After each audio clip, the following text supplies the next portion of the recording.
Mother Nature, environment, and global warming. Amazon rainforest, Sahyadri Mountains, and other forests around the world are continuously being deforested by the humans for their selfish motives. I have continued my journey helplessly watching this terrible injustice. Humanity falsely thinks that forests cannot speak back and fight back. Humans think that they have the upper hand and live a reckless, luxurious life.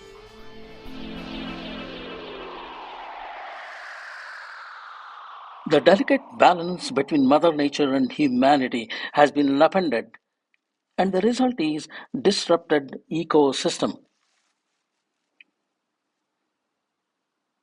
It will come to haunt the humanity, Mother Nature, and environment sooner than later.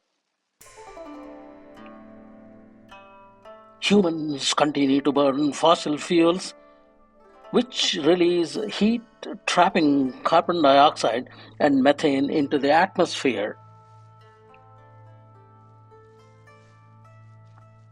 Globe is warming up. Ice glaciers are melting away. Sea levels are rising, and rains are unpredictable at best. This threatens food supply and habitats, causing needless sufferings to every living creature. Industrial revolution of past 2 centuries is also adding insult to this injury. My lord, I rest my case here.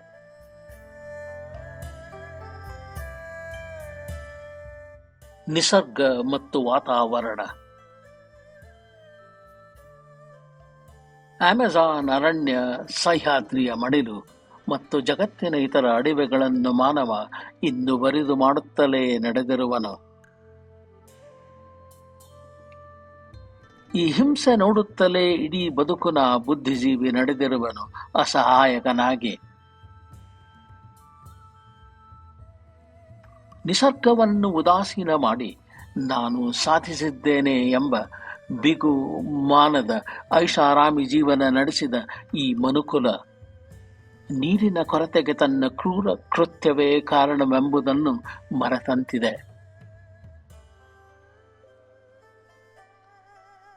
ಆಧುನಿಕ ಜಗತ್ತಿನ ಔದ್ಯಮೀಕರಣದ ಗಡಿಬಿಡಿಯ ಚಕ್ರವ್ಯೂಹದಲ್ಲಿ ನಿಸರ್ಗ ಮತ್ತು ವಾತಾವರಣ ಸಿಕ್ಕು ಬಿದ್ದು ವಿಲಿ ವಿಲಿ ಒದ್ದಾಡಿವೆ ಇಂದು. ಪರಿಣಾಮ ಮರ ಗಿಡಗಳೆಲ್ಲ ಸೊರಗಿ ಹಸಿರೆಲೆಗಳೆಲ್ಲ ಧೂಳಿನಿಂದ ತುಂಬಿ ಕುರೂಪಿಯಾಗಿ ಕಂಡಿದೆ ಭೂಮಿ. Organic, inorganic, nuclear and fossil ಫ್ಯೂಲ್ದ ಕಸ ಬೀಳುತ್ತಲೇ ನಡೆದು ಪೃಥ್ವಿ ಗಂಡಾಂತರಕಾರಿಯಾಗತೊಡಗಿದೆ.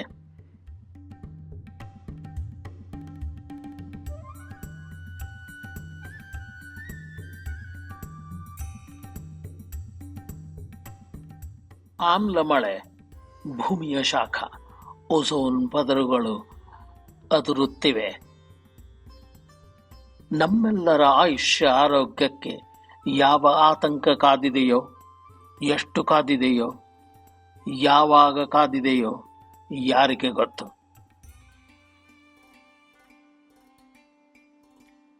ಈ ನಿಸರ್ಗ ಮತ್ತು ವಾತಾವರಣ ನಮ್ಮ ಸಂಗಾತಿಗಳು.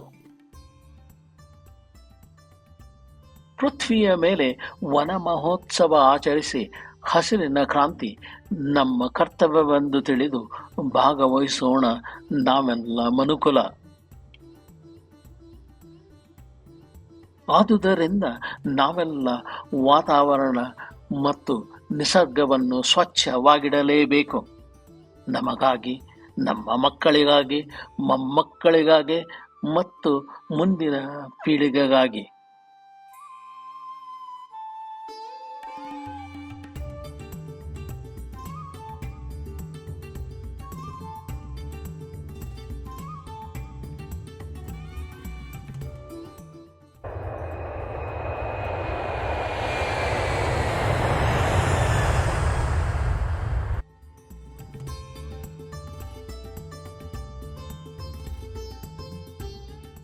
Memorial Park, a hidden jewel of Mahindra's world. Our world travels. I believe number 50, 2023. Hiroshima Peace Memorial Park in Hiroshima, Japan, was built on an open field that was created by the explosion of world's first nuclear bomb. The memorial cenotaph in the center holds the names of all 60,000 people killed by the bomb. The peace flame, which has been burning since 1964, will remain lit until all the nuclear bombs on the planet are destroyed. Written, narrated, and produced by Dr. M.S. Patil, MD, Beyond the Shadow of Doubt, from the very heart of Chicago, Illinois, USA. The lonesome caricature of the atomic bomb dome is the only structure standing from the tragic day in 1945. The building was wrecked by the explosion of first atomic bomb in human history.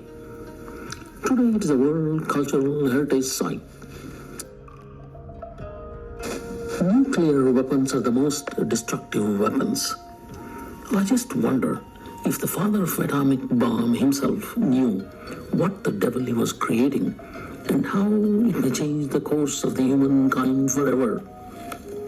By the end of 1945, the atomic bombing had killed an estimated 140,000 people in Hiroshima and a further 74,000 in Nagasaki.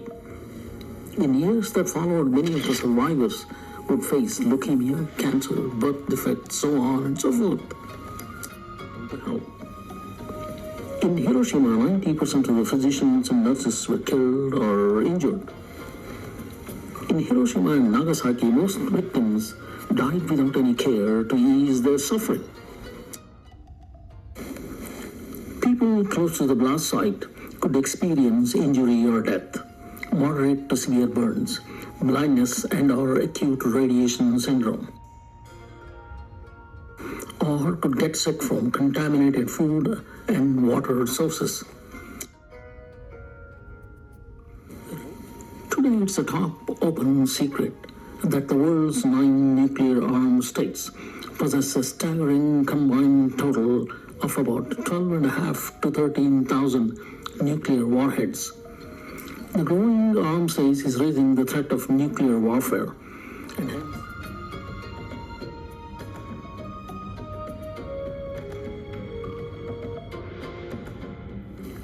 An young Japanese girl named Sadaka Sasaki, who died of leukemia after an 8-month struggle, 10 years after an atomic bombing of Japan. Sadako's death triggered a campaign to build a monument to pray for the world peace. Now, approximately 10 million paper cranes are offered each year before the Children's Peace Monument. I'm a physician from Chicago. I have taken a Hippocratic oath to serve the humanity. As a world peace broker, I will continue to argue with the world's powerful politicians to totally eliminate the nuclear weapons. I do not want a single nuclear weapon on the face of this earth. My new bucket list is to live and see that day, even if it takes another 50 to 100 years.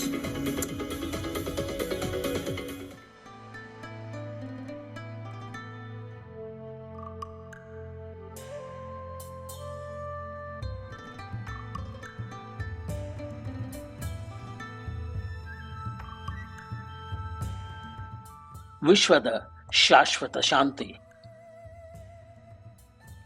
ವಿಶ್ವದ ಶಾಶ್ವತ ಶಾಂತಿಯನ್ನು ಹುಡುಕುತ್ತಾ ಜಪಾನಿನ Hiroshima ನಗರದ ಶಾಂತಿ ಸ್ಮಾರಕ ಉದ್ಯಾನವನಕ್ಕೆ ಬಂದಿಳಿದನು ಇಂದು ನಾನು. ತತ್ಕ್ಷಣ ನನ್ನ ಮನ ಹಿಂದಕ್ಕೆ ಓಡಿತ್ತು. 1945ನೇ ಇಸ್ವಿಯಲ್ಲಿ ಜಗತ್ತಿನ ಮೊದಲನೆಯ ಅಣುಬಾಂಬು ಬಿದ್ದಿತ್ತು ಈ ನಗರದ ಮೇಲೆ. ಸಣ್ಣ ಪುಟ್ಟ ಮುಗ್ಧ ಮಕ್ಕಳು ಮತ್ತು ಗರ್ಭಿಣಿ ಸ್ತ್ರೀಯರನ್ನು ಹಿಡಿದೆ ಕನಿಷ್ಠ 2 ಲಕ್ಷ ಜನರನ್ನು ಆಹುತಿ ತೆಗೆದುಕೊಂಡಿತ್ತು ಆ ಅಪಘಾತ.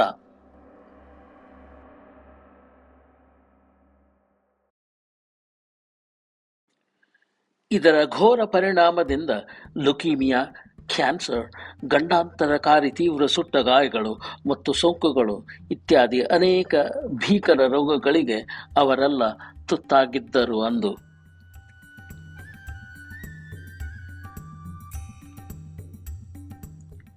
ಇಂಥ ನೂರಾರು ಕಥೆಗಳನ್ನು ಹೇಳುವ ಚಿತ್ರಗಳನ್ನು ಕಂಡು ಹೃದಯ ಹಿಂಡಿತು, ಮೆದುಳು ಮೀಟಿತು. ನಾವೆಲ್ಲ ಗಳಗಳನೆ ಅತ್ತೆವು 2 ತಾಸಿಗೂ ಹೆಚ್ಚಾಗಿ.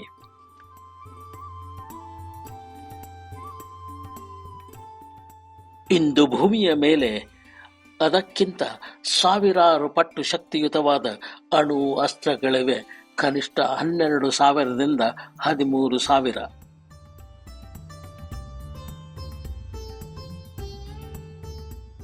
ಮತ್ತೊಮ್ಮೆ ಮಾನವ ಜಾತಿಯ ಮೇಲೆ ಅಣುಬಾಂಬಿನ ಪ್ರಯೋಗವಾದರೆ ಮಾನವ ಜಾತಿಯ ಸತ್ಯಾನಾಶ ಖಂಡಿತ. 3ನೇ ಜಾಗತಿಕ ಯುದ್ಧ ಪ್ರಾರಂಭವಾದರೆ ಯಾರಿಗೂ ಜಯವಿಲ್ಲ. ಭೂಮಿಯ ಮೇಲೆ ಬೆಂಗಾಡನ್ನೊಂದು ಬಿಟ್ಟು ಇನ್ನೇನೂ ಉಳಿಯದು. ಮಾನವ ಜಾತಿಯ ಸತ್ಯಾನಾಶ ಕಟ್ಟಿಟ್ಟ ಬುತ್ತಿ.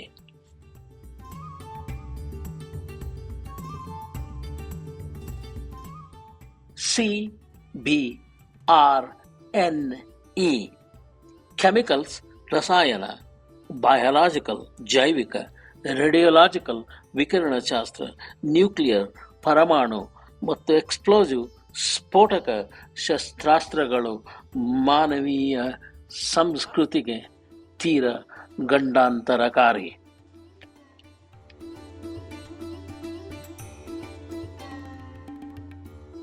ಅಂದು ಜಪಾನಿನ ಹಿರೋಶಿಮಾದ ಶಾಂತಿ ಸ್ಮಾರಕ ಉದ್ಯಾನವನದಲ್ಲಿ ನಾನು ಭೂತಕಾಲದ ಸುಟ್ಟು ಭಸ್ಮವಾದ ಅವಶೇಷಗಳನ್ನು ಕಂಡು ಗಳಗಳ ಅತ್ತೆನು.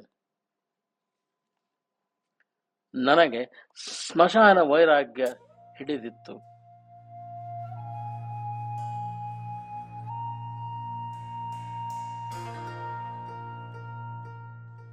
ಜಪಾನಿನ 10 ವರ್ಷದ ಮುಗ್ಧ ಹುಡುಗಿ ಸಡಾಕೋ ಸಸಾಕಿ ಕಾಗದದ ಬಕಪಕ್ಷಿಗಳನ್ನು ಜಗತ್ತಿನ ಶಾಂತಿಗಾಗಿ ಕಟ್ಟುತ್ತ ಅಂದು ಪ್ರಾಣ ತತ್ತಿದ್ದಳು ಲುಕೀಮಿಯಾದ ಕಾರಣದಿಂದ.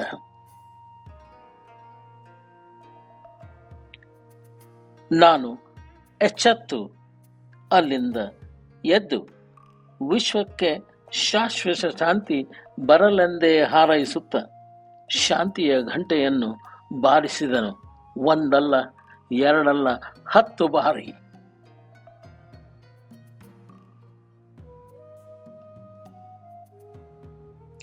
ಅಲ್ಲಿ ಹಚ್ಚಿದ ಶಾಂತಿಯ ದೀಪ ಆರದೆ ಇರಲೆಂದು ಹಂಬಲಿಸುತ್ತಲೇ ನಾವು ಅಂದು ಅಲ್ಲಿಂದ ಕಾಲು ಕಿತ್ತೆವು ನಮ್ಮ ಪಶ್ಚಿಮದ ಅಮೆರಿಕೆಯ ಶಿಕಾಗೋದ ಮನೆಯತ್ತ.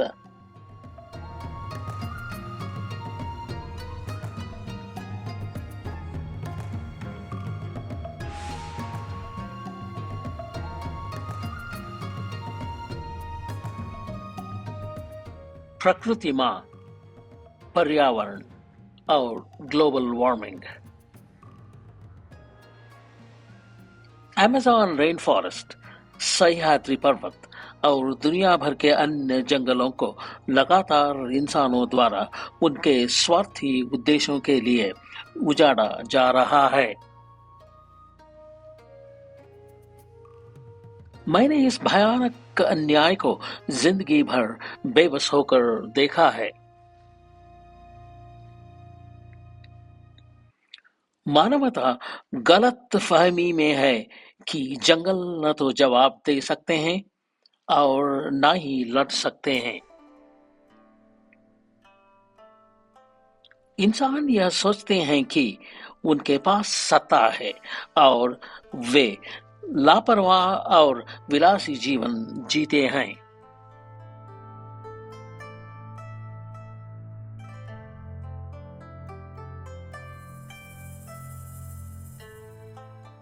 प्रकृति माँ और मानवता के बीच नाजुक संतुलन को बिगाड़ा दिया गया है और उसका परिणाम है अस्त व्यस्त पारिस्थितिकी तंत्र।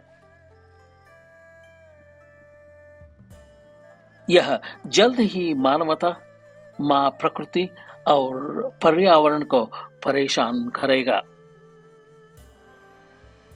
इंसान लगातार जीवाश्म ईंधनों को जलाते रहते हैं, जिससे वातावरण में गर्मी को पकड़ने वाली CO2 और मीथेन गैसेस निकलती हैं।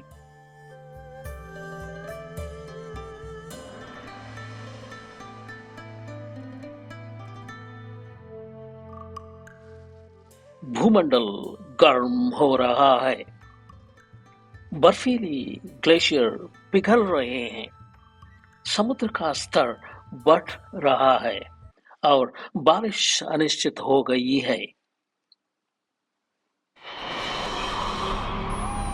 यह स्वाद आपूर्ति और आवासों को खतरे में डालता है, जिससे हर जीवित प्राणी को अनावश्यक पीड़ा होती है। पिछले 2 सदियों की औद्योगिक क्रांति ने इस चोट पर नमक छिड़काने का काम किया है। मेरे प्रभु, मैं यहीं पर अपना मामला समाप्त करता हूं। Edited, narrated and produced by Dr. M.S. Patil, Beyond the Shadow of Doubt, from the very heart of Chicago, Illinois, USA, December 2025. Bye bye. Thank you kindly.